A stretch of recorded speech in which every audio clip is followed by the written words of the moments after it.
the Nice Guys on Business podcast. The sportos, the motorheads, geeks, sluts, bloods, wastoids, dweebs, dickheads. They think they're righteous dudes. Need an education on how to grow your business? The Nice Guys are here to help. Learn about great customer service, networking, and how just being nice can help you prosper. Now, here are your hosts, Doug Sandler and Strickland Bonner. Hey, Nice Guy community, welcome back, welcome back. Yes, we are actually hitting record and then starting the show. Like officially really starting the show instead of just rambling in like we've been doing, I don't know, the last couple weeks or so. It's like the first time I think we've ever done that. No, just the first time recently. Yeah. I mean, I like the unprofessional start and everything because that's just kind of my style. And that's actually the way that we are probably going to present at DC Podfest. Right. So like we're going to get introduced to DC Podfest and they're going to turn our mics on and we're just going to be yapping at each other, pretending like there's nobody in the audience. And we're going to turn to them and go, hey, where'd you guys all come from? What are you doing in my living room? Yeah, something like that. Yeah, we can do something like that. Sure, that makes sense. Anyway, my name is Strickland Bonner. On the other side of the microphone, Mr. Doug Sandler. Together, we are the Nice Guys on Business. Apart, I don't know what the hell we are. I am nothing. You complete me, Strickland. Oh, wait, I forget. I had somebody on the show. I forget who it was. I'll never pull this one from my ass. I had somebody on the show and they talked about relationships and how you can never have somebody that completes you. It just is not, it's not good mentally for you to feel that way. True. Good point. Yeah. You need to be able to complete yourself. I usually do complete myself. No, it's good to have other people that you have relationships to help fill in the blanks, so to speak, and the holes and the shortcomings, but not to complete you, you know. Yeah, that's probably not a good thing when you have somebody that you actually have to. It's like your crutch. Never good. Right. Never good. But speaking of crutches, Strickland, It sounded like it was going to be a really good segue, but I think you weren't really sure exactly where you were going with it. Speaking of crutches, I have no idea where I'm going. I'm going to need some crutches soon. No, I had nowhere to go. You start digging yourself a hole and you just don't know how to get out. Speaking of crutches, do we use email as a crutch? Because I think the old style email, it's just not interesting enough. But you know what can make it more interesting, Doug? What, Strickland? Bomb videos.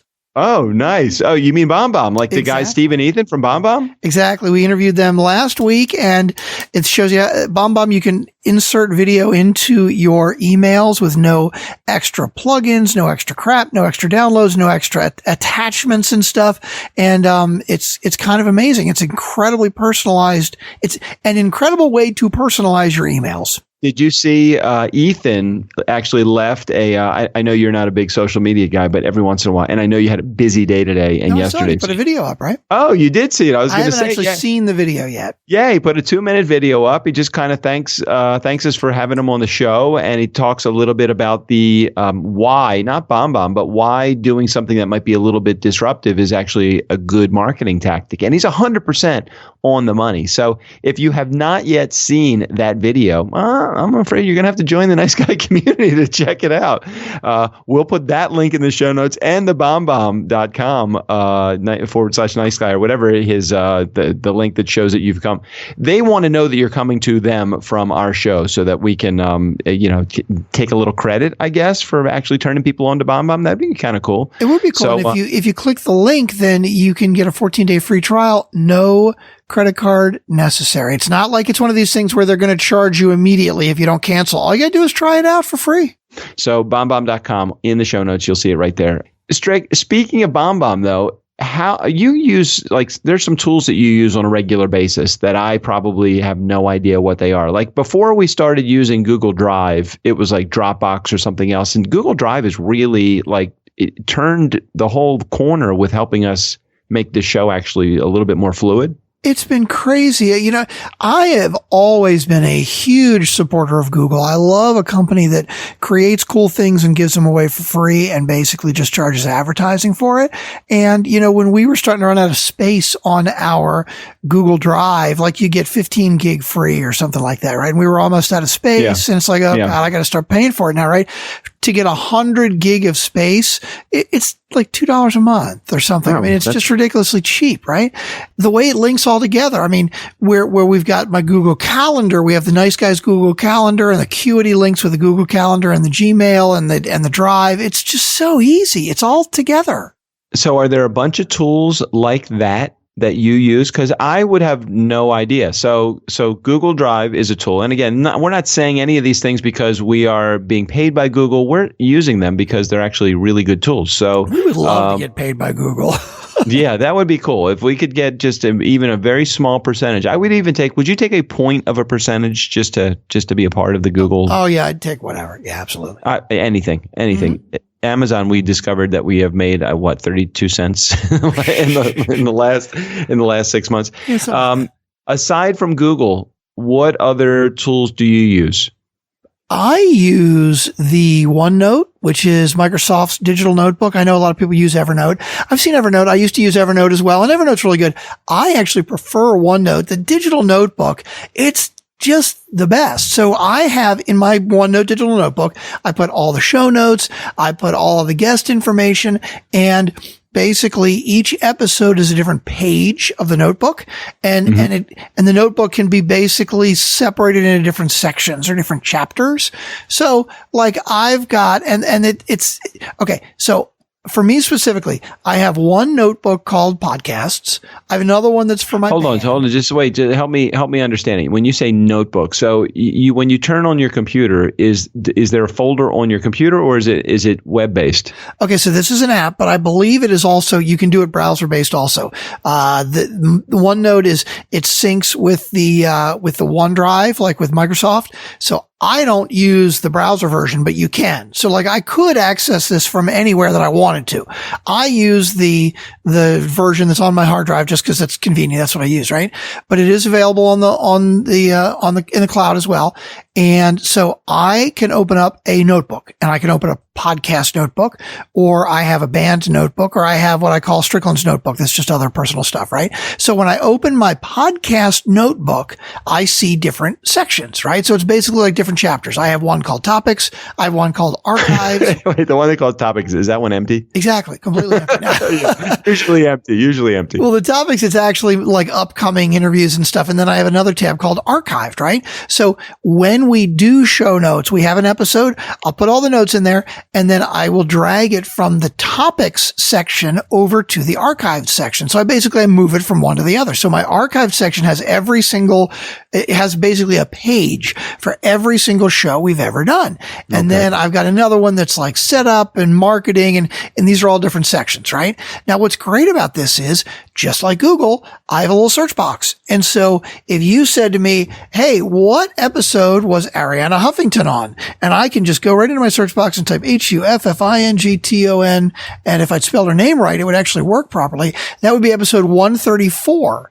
And I can click right here. I can see all the show notes and everything.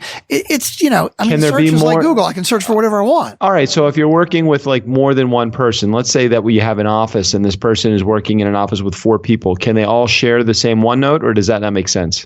You can do that. In fact, I have a OneNote at work that I have a lot of reporting notes in and tips and tricks.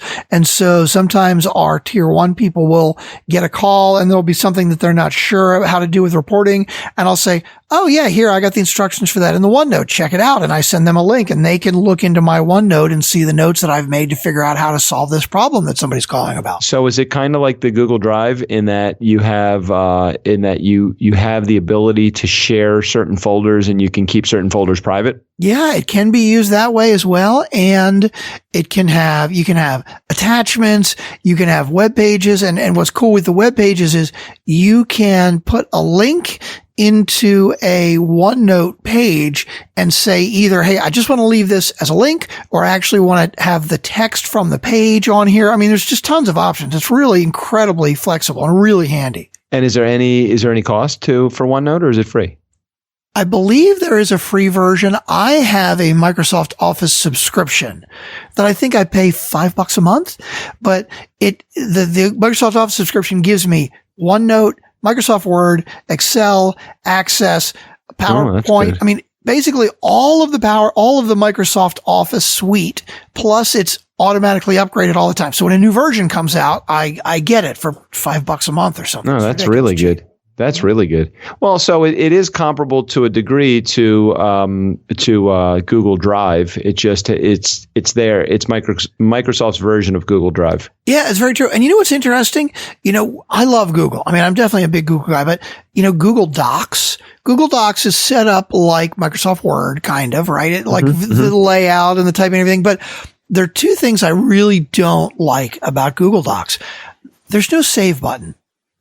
Right? Yeah, well, it's autosave. Right. But there's something, call me old school. I'm really curious to get the feedback from listeners on this, right? Yeah. It bothers me that I can't hit the save button. It's like, okay, you know what, Google? I trust you. I'm typing. Are you really saving immediately as soon as I type something? Because before I exit, I want to press the save button. I want to know that it's saved.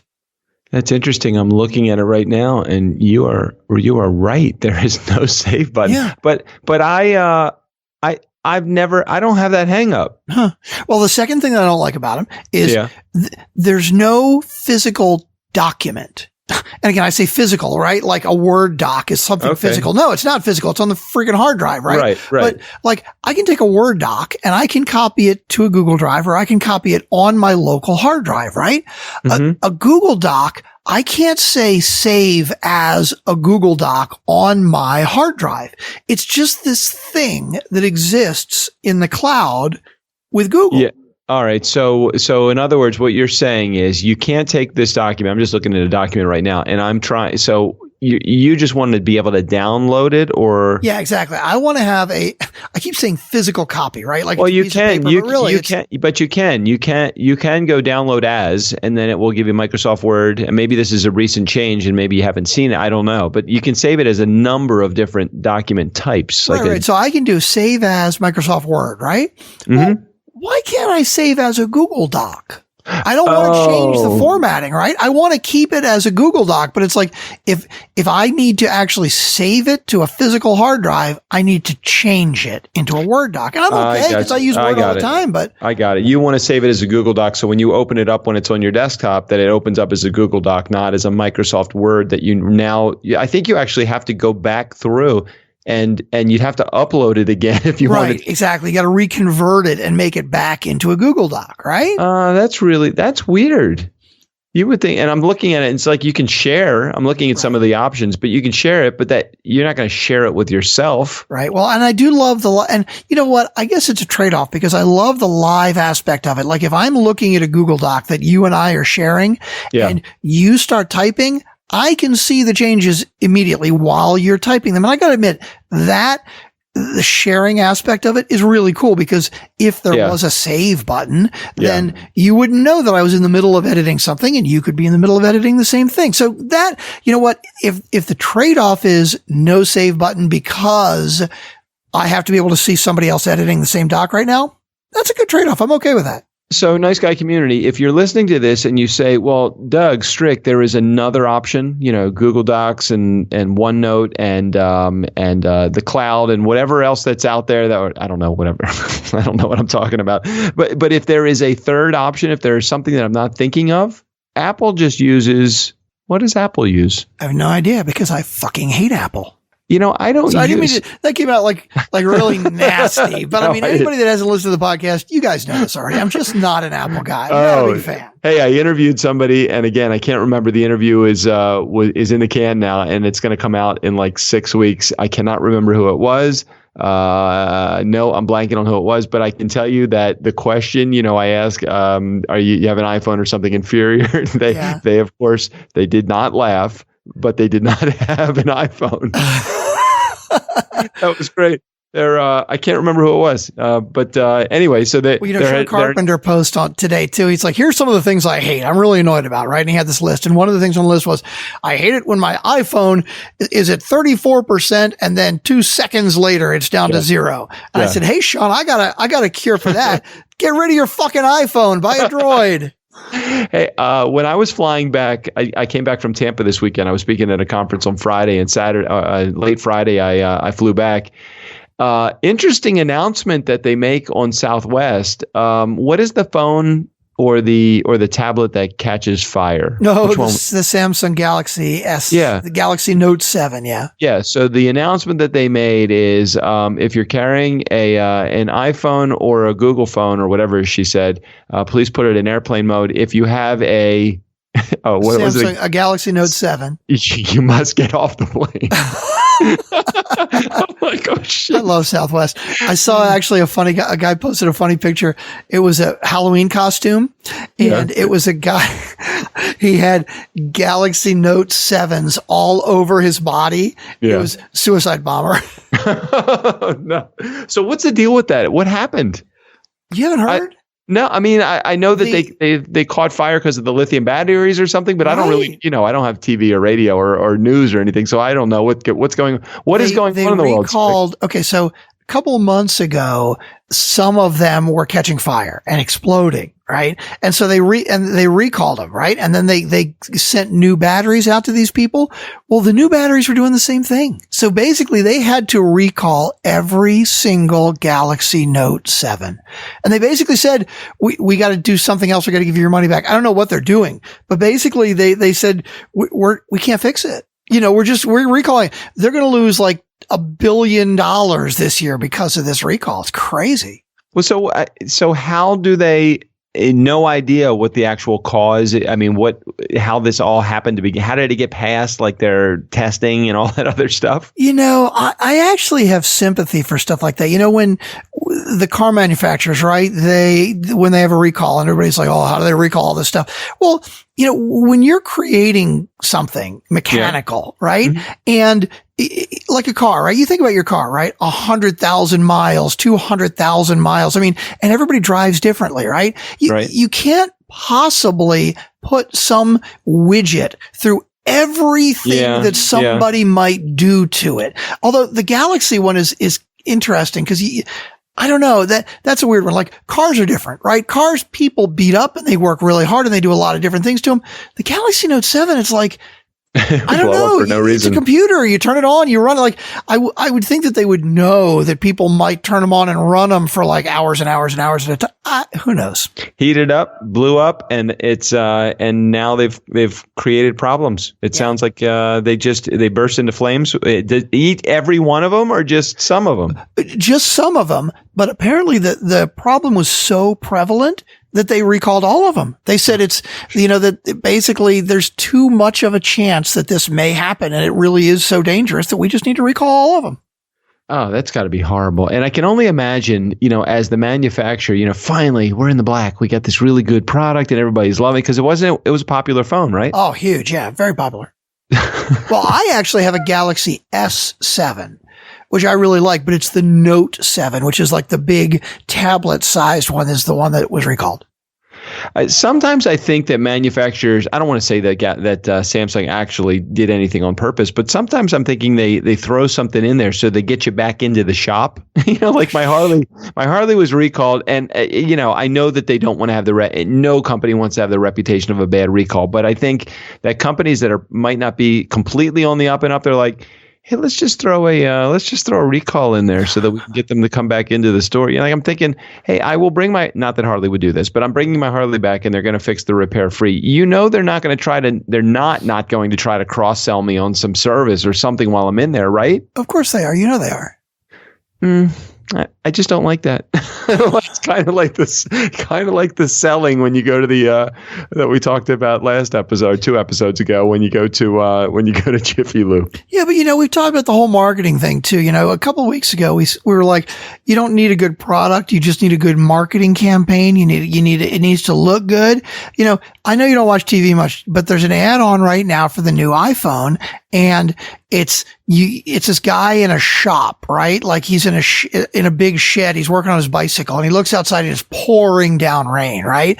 And you see this guy is tuning his bike up and the music is Thunderstruck from AC/DC, right? So it's like this really heavy duty rock and roll music. And you see the guy, he puts his hoodie on, he puts his raincoat and he's tightening his bike up and you see it's raining and storming outside, right? And he like pulls his hood around really tight, like, fuck this weather, I'm going to go beat it, right?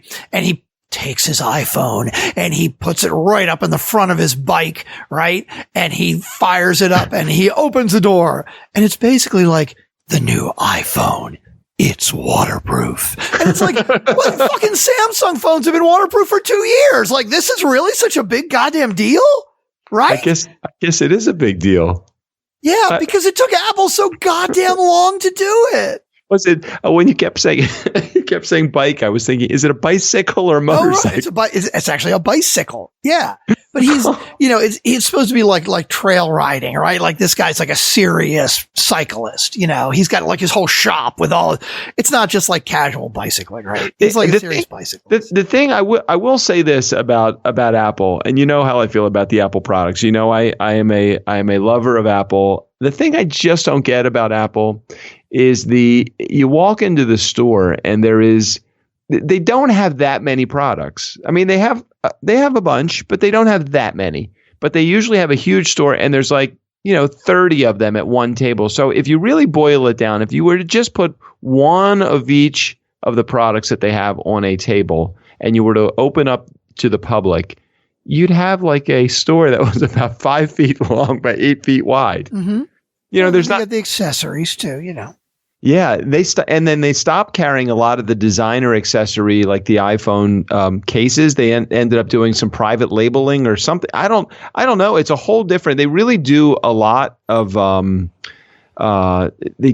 testing with like products. Like they used to carry, maybe they still do, and it depends on the store that you go into, but they used to carry a lot of like designer labels of the cases. And I'm blanking on any of the ladies, Nicole Miller. I know I just dated myself by saying Nicole Miller, or who are some of the new like Kate Spade, or Michael Kors or something. Exactly, Kate Spade. And I don't know if they carry those in the stores anymore.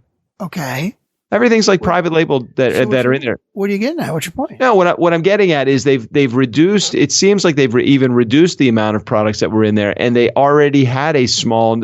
They have. Oh, did you see the new MacBook Pro? It's got some touch screen something or other that's a part of it. Have you seen it? They finally came out with a touchscreen. You mean 2 years after PCs have been doing it? Well, wait a minute. To come to the defense of Apple for a second, they have had the iPad out for a while. Oh, okay. They just couldn't mix the whole touchscreen thing with Mac until now. Okay. I don't get right. I think that this is the first crossover between the iMac. Maybe they're going to eliminate the iMac. I don't even understand the. No, it's like $4,000, right? The new iMac's like $4,000. Oh, I don't know that. I think it's really expensive. Although I got to tell you, you make an interesting point about Apple. That is one thing I'm going to defend Apple just a bit for just a second. Finally, we're here. Tiny bit, right? Here, yeah. They do a very limited number of products, which they focus on what they do best. And that's a good thing. I mean, they got phones and they've got iPads and they got computers, right? Really, that's kind of what they do. And I applaud them for that. Really, because they've focused on this is what we do best, and we're not going to try and do a cajillion other different things. We're not going to come out with 15 different iPhones. We're going to come out with the iPhone that's a slightly bigger screen and a slightly smaller screen if you don't want to spend as much money. Okay, cool. That's all good. And we're going to come out with a Mac and like a super Mac that's like really fucking expensive and really cool. Okay, good. And we're going to come out with an iPad. I applaud them for that. The longer that I see that Tim Cook is at the helm of Apple, the more I'm realizing that he is morphing into the same look as Steve Jobs. He actually is beginning to look more like Steve. His clothing is getting a little bit more primary in their color. His hair has gotten a little bit shorter. His glasses a little bit more like Steve. I don't know if Steve Jobs wore glasses, but if Steve Jobs wore glasses, this is kind of what they would look like. And I haven't seen his delivery. I know that he is probably does the whatever the Apple kickoff, the product kickoff side. Those are actually pretty exciting. I like watching their little press conferences and when they bring everybody together, all hands on deck thing. When he does his keynote. But I'm looking at the MacBook Pro on wow, that is like the thinnest thing ever. It's crazy. It looks like you could throw this thing a mile. Anyway, it looks like actually one of those like a discus. Uh-huh. I wonder how much this is. That's got to be really expensive. Uh-huh. How much is a MacBook Pro? Let's see. Hold on a second. I want to see how much these things are. You can't even. And that's the thing too. You see all these reviews of computers, right? And everybody's like, "Ooh, it's the thinnest computer ever," right? Like, at what point I have a Dell, right? And like my work Dell is probably, I don't know, 3-4 inches thick, right? And like I have my HP computer, my laptop, which is probably again 4 inches thick, right? It's like, ooh, it's an inch thick. Like, how much of a bigger fucking difference is there, right? If I'm carrying a laptop around and I want the screen to be decent size, right? Like I want a 15-inch diagonal or an 18-inch diagonal. I don't know. I have the 13, and I actually think it's quite nice. I mean, it's really easy to travel with it. Very easy, extremely light. Okay, no, but here's a perfect example. So that's cool. 13-inch screen is good, right? But let's say it were half as thick as it is. Would it be that much better? Let me tell you this. My daughter has the new MacBook Pro. I think she's got it. I know my wife has the new one. The Mac. She's got even the Air. They are thin and they are so much lighter even than the one that I have, which is the MacBook Pro. And it's ridiculous how thin this thing. I'm almost afraid that I'm gonna, if I not drop it, but if I just kind of tweak it in a bad direction, I'm going to snap the screen off. Okay, so what is the advantage to you personally, Doug Sandler? Lightweight. Okay, lightweight. Yeah, as a guy that travels a lot with my stuff, I really love the idea of having lighter is definitely better. Apparently, not only is it lighter. Boy, when did we turn into a Mac commercial? Not only is it thinner. It's like 100 I forget what the number is, like 120% faster, the graphics. Okay. I mean, fast is fast to begin with. I can't even imagine, I'm just looking at some of these pictures. It's ridiculous. I don't know the advantage of that little touchscreen thing, though. If somebody could share what the advantage of having that little touchscreen is. What do you mean little touchscreen? Is the whole screen? No. Okay, so it looks like there are some windows that you can. No, it's just on the little bar, like at the top of the key, at the top of the keyboard. The whole thing's not a touchscreen, even? No, that'll be next year. I don't think so. I don't. Well, yeah, they need to upgrade to something else, and that'll be what they upgrade to. They're just amazing. They just are. But the question is, it's a little touch bar on the bottom. Yeah, but it's still not a touch screen. They haven't gotten to that yet. No, you can't. They're not to the touch screen yet. 17% thinner. It's fucking thin. It's right. But hang on, 17% thinner. Okay, how thick is your computer right now? I don't know, half an inch. So okay. Maybe an inch. Okay. Do you know what 17% of an inch is? My math skills aren't so good. It's like fucking you can barely measure the 17% thinner. Let me just tell you, it's going in the right direction though. I'm so glad it's getting thinner than saying, hey, you know what? We're sorry. We've added an extra half inch onto this. It's 3 pounds. It's 3 fucking pounds, dude. It's like, and you know what? If I'm carrying shit around, even if I'm going on a plane and doing shit, you know what? The difference between 3 pounds and 4 pounds, if it's going to cost me another $1,000, I'll carry the extra pound around. Okay. Yeah, it will cost you an extra $1,000. Yeah, exactly. Do they have prices on here? No, of course. $1,700. I think it was $1,700 for the version as I built it. $1,700 it would have been. It's a lot of money, but I think I think it's a solid product. I think they make a really good product. I wonder if they have they haven't put the USB port back in there, have they? Oh yeah, they took USB ports off. Is that right? Proprietary. That's Mac for you. That's Apple. Did they? I think they actually did. They did eliminate the. Let me look at the phone. Did they eliminate the? They eliminated the 7. The headphone jack. I haven't seen the 7 yet. Yeah, I think that they eliminated the headphone jack. They won't show you the bottom of the phone in the commercial because they won't show that they actually eliminated it. It is faster. Worldwide roaming. That's great. We've eliminated the wireless, effortless, magical. Look at those earbuds. Holy shit. This is sweet. I mean, it is really, they do such a great job of staging their products. Learn all about the AirPods. but they don't. You just hit it right there. They do such a great job of staging their products. They are great marketers. That's what they're all about. That's what they just market their product. I mean, we're taking away your headphone jack, but look, we're going to make it so pretty. You won't even realize that you have to buy all new earbuds. And by the way, these earbuds, since you can't plug them in, they're battery powered. You know what that means? They'll go from 37% to 0% in 3 seconds, and you'll have to replace them because you can't replace the battees. No, so then you'll have to buy more. And you can only buy Apple because they are proprietary to us. They made. I love how you hung on to the S there. Their battery is it's the longest battery life ever in an iPhone. Well, I don't think that's saying much though. Right, that's the qualifier, not the longest battery ever. You know, I heard an ad that was so funny the other day. It's this new show called Timeless, right? Yeah. And they said ABC. I don't remember what network it was on. Drink my water, and you're making me. That was this crazy thing. They said Timeless is the number one. Hang on, what did they say? The number one new drama on Monday nights. Okay. So, but Timeless, it's a new show, like new this season, right? Right. I want you to think about all the qualifiers that they put in there to say number one, new, right. Okay. So first of all, now they're only comparing to other series that have started this year, right? So they're not comparing to like Law and Order and everybody else that's been on forever, right?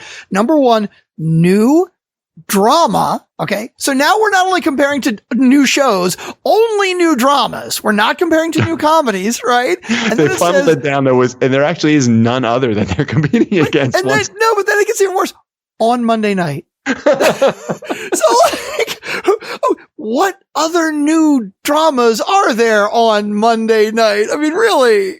Well, with everything, let me get back to the iPhone for a second, because with everything that they have that's gotten better, they've given you a number. They've said 70% lighter, 85% brighter, with the battery, the battery has been a sticking point for the iPhone. But they really are avoiding the iPhone 7 is supercharged by it's just, again, no numbers, but the most powerful chip ever in a smartphone. It's not even it's not just faster, it's more efficient. So it's telling you that they'll use less power, but you'll be able to work at twice the speed of the iPhone 6, and still enjoy more time between charges. So it really is not.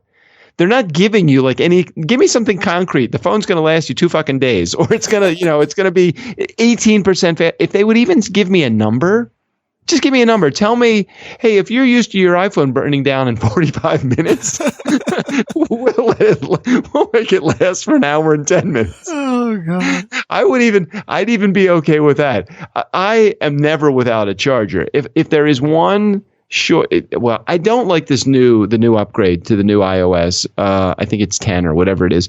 I don't like it. I want my swipe. I want to be able to swipe back to my. I just got your text. Oh God, I sent it like a half hour ago. I just got it. Strickland just sent me, Nice Guy Community, a text of what he was wearing. It's a Halloween outfit. He was dressed as an auto mechanic disguised as Sherlock Holmes.